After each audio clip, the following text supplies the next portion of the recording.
ہے کہ میں تم میں سے اچھا ہوں؟ نیک کون ہوتا ہے؟ تو اعلیٰ حضرت رحمۃ اللہ تعالیٰ علیہ فرمانے لگے، یہ یاد رکھنا ہے آپ نے، اعلیٰ حضرت فرمانے لگے نیک وہ ہوتا ہے جس کی تنہائیاں صاف ستھری ہوتی ہیں، تنہائی جس کی پاک صاف۔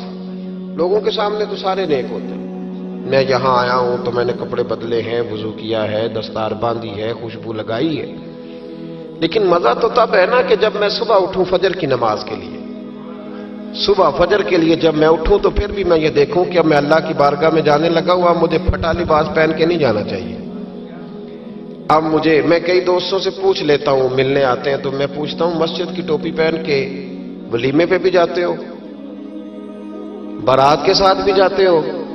وہ کہتے ہیں نہیں جی نہیں۔ تو میں کہتا ہوں جو لباس پہن کے تو شادی میں جانا پسند نہیں کرتا، مسجد میں کیسے آ گیا؟ وہ ٹروزر پہن کے جو تو منگنی میں جانا پسند نہیں کرتا، تو نے کیسے پسند کیا؟ اللہ کے سامنے کھڑا ہو گیا وہ پہن کے۔ نیک وہ آدمی ہوتا ہے جس کی تنہائی صاف ستھری ہوتی ہے۔ اللہ کریم نے قرآن پاک میں فرمایا وَلِمَنْ خَافَ مَقَامَ رَبِّهِ جَنَّتَانِ، فرمایا جو اللہ کے سامنے کھڑا ہونے سے ڈرے گا اللہ اسے 2 جنتیں عطا کرے گا۔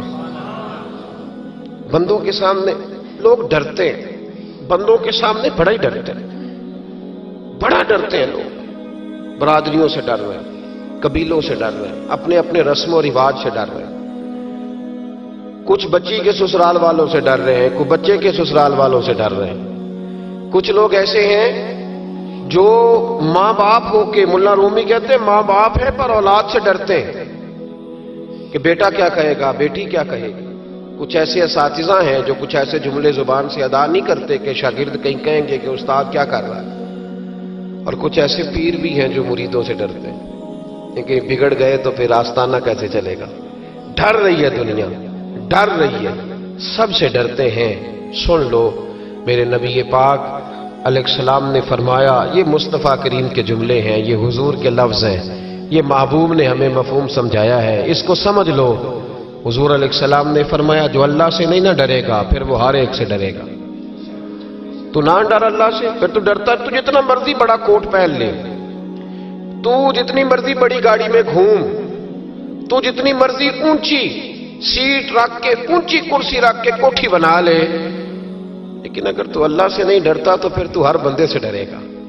تو روب ڈال لے تھوڑی دیر کے لیے، غریب آدمی دبک جائے گا، پیچھے ہٹ جائے گا، لیکن میرے رسول پاک علیہ السلام نے فرمایا جو اللہ سے نہیں ڈرے گا وہ ہر ایک سے ڈرے گا، اور فرمایا جو رب سے ڈر جائے گا اللہ ساری مخلوق کا خوف اس کے دل سے نکال دے گا، پھر ختم ہو گیا، پھر کسی سے نہیں ڈرے گا۔ لیکن جب تک اللہ سے نہیں ڈرے، ہم سہمے لوگ ہیں، ہم ڈرے ڈرے لوگ ہیں، ہم سارا دن ڈر کے گزارتے ہیں۔ اگر ہمیں لوگوں کا ڈر نہ ہو، ہم تو سویرے اٹھ کے ٹوتھ پیسٹ نہ کریں، مسواک نہ کریں، ہم تو ڈرتے ہیں کہ لوگ کہیں گے دیکھو اس کے منہ سے بدبو آ رہی۔ ہم ڈر کے سارے کام کرتے ہیں۔ کسی کی شادی میں اس لیے جاتے ہیں کہ برادری ناراض ہو جائے گی کہ خود ہم اس کے ہاں گئے تھے تو یہ آیا کیوں نہیں۔ ہم تو بھائی تعزیت کرتے ہیں لوگوں سے ڈر کے۔ یاد رکھو یہ زمانہ بھگا کے تھکا دے گا، یہ راضی نہیں ہوگا۔ اب بھاگتے رہیں، لوگ دیواروں تک، قبروں کی دیواروں تک چلے گئے، پر یہ دنیا کی محبت اس طرح کی ہے جس طرح بھیڑوں کی محبت ہوتی ہے۔ اس طرف والی بھیڑوں کو گھیر کے لاؤ تو ادھر والی نکل جاتی ہیں، ادھر والی کو گھیر کے لاؤ تو ادھر والی۔ یہ مولا علی شیر خدا کا فرمان ہے۔ آپ فرمایا کرتے تھے یہ نکل جائیں گے۔ کب تک بندوں کو راضی کرو گے؟ کب تک راضی کرو گے؟ ادھر والے رشتہ داروں کو ناراض کرو گے، راضی کرو گے تو ادھر والے ناراض ہو جائیں گے، ادھر والے دوستوں کو راضی کرو گے تو پیچھے والے بگڑ جائیں گے۔ تو حضور پھر کیا کریں؟ آپ فرمانے لگے ایک رب کو راضی کرو۔ ان الذین آمنوا وعملوا الصالحات سیجعل لهم الرحمن ودا، فرمایا اگر رب رحمان تم سے راضی ہو گیا تو لوگوں کے دلوں میں تمہاری محبت پیدا فرما دے، پھر لوگوں کے دلوں میں تمہاری محبت، اللہ کا خوف پیدا کریں، ڈرا کریں اللہ تعالیٰ سے، یہ ذہن بنائیں کہ میرا مالک مجھے دیکھ رہا ہے۔ حضرت جنید بغدادی رحمت اللہ تعالیٰ علیہ فرماتے ہیں جب میں اپنے ماموں سے مرید ہوا نا حضرت سری سختی سے، تو میں نے ان سے وظیفہ پوچھا۔ لوگ کہتے ہیں کہ کامل پیر نہیں ملتا، تو میں کہا کرتا ہوں کہ مرید ہی کوئی نہیں ملتا، کوئی مرید نہیں، سارے تویزوں والے ملتے ہیں۔ کہتے ہیں حضرت صاحب آپ مہربانی کریں، ایسی پھونک ماریں کہ سویرے اٹھوں تو میرے پلنگ کے نیچے 2 توڑے نوٹوں کے پڑے ہوئے ہوں۔ تو یہ حضرت صاحب کو یہ والی پھونک آتی ہوتی تو وہ اپنے پلنگ پہ نہ مار لیتے، تیرے پلنگ پہ ہی مارنا تھی ان کو یہ پھونک۔ کہتے کوئی ایسا کام چلے کہ پیسہ ہی پیسہ ہو جائے۔ تو میں نے کہا یہ جو تجھ سے 1000 روپیہ لے رہا ہے، 2000 لے رہا ہے، اگر یہ پھونک ہوتی تو یہ پہلے اپنی پٹاری پہ مارتا۔ بھائی طریقت اور تصوف کس چیز کا نام رکھا ہے؟ پہلی بات تو یہ ہے کہ مرید کا وہ تصور ہی نہیں کہ میں نے معرفت الہی حاصل کرنی ہے، میں نے اللہ کی بارگاہ تک جانا ہے۔ رویہ بالکل دوسرا ہے۔ جب میرا رویہ یہ ہے تو پھر سامنے والے کا بھی تو وہی ہوگا نا۔ اس لیے کہ جیسی میری نیت ہوتی ہے لوگ بھی مجھے ویسے ہی ملا کرتے ہیں۔ حضرت جنید بغدادی کہتے ہیں جب میں اپنے مرشد گرامی حضرت سری سکتی رحمت اللہ علیہ کی بارگاہ میں گیا، مرید ہوا تو میں نے وظیفہ پوچھا، تو حضرت نے مجھے وظیفہ بتایا۔ وظیفہ، توجہ ہے میری بات پر؟ وظیفہ بتایا۔ میں نے کہا حضور کیا وظیفہ ہے؟ کہنے لگے تو نے اس بات کا تصور جمانا ہے، ہونٹوں سے رٹا نہیں لگانا، تو نے تصور جمانا ہے۔ کیا؟ تو نے تصور جمانا ہے کہ اللہ میرے ساتھ ہے اور اللہ مجھے دیکھ رہا ہے، اللہ میرے ساتھ ہے اور اللہ مجھے، یہ رٹا نہیں لگانا ہے لفظوں کے ساتھ، اس کا تصور جما، اللہ میرے ساتھ ہے اور اللہ مجھے، اس پر غور کر، اس کا رٹا لگا۔ پتہ ہے نیک کون ہوتا ہے، پرہیزگار کون ہوتا ہے؟ نماز پڑھنے والے کو نمازی کہتے ہیں، نیک نہیں کہتے۔ حج کرنے والے کو شریعت نے اسے حاجی کہا ہے، پرہیزگار نہیں کہا۔ زکوٰۃ دینے والا، صدقہ دینے والا سخی ہے، پرہیزگار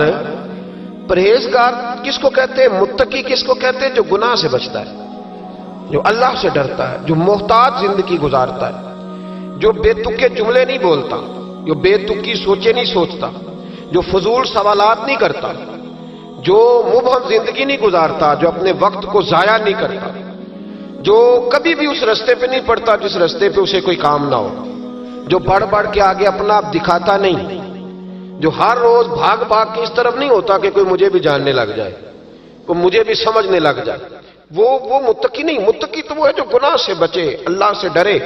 حضرت عبداللہ بن عمر رضی اللہ تعالیٰ عنہ فرماتے ہیں کہ میں مدینہ منورہ سے نکلا ایک سفر کے لیے، میں نے کچھ کھجوریں، کچھ سرکہ، کچھ خشک چیزیں ساتھ رکھ لیں کیونکہ سفر لمبا تھا۔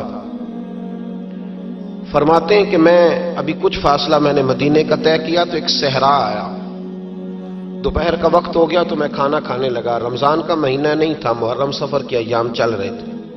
میری باتیں سمجھ تو آ رہی ہے نا آپ حضرات کو؟ سب کو آ رہی ہے؟ اللہ آپ کو جزا عطا فرمائے۔ کہتے ہیں میں دوپہر کے کھانے کے لیے وہاں رکا، میں نے وہ کھجوریں نکالی، سرکہ نکالا، کھانے لگا تو ایک چرواہا بکریاں چراتا آ گیا۔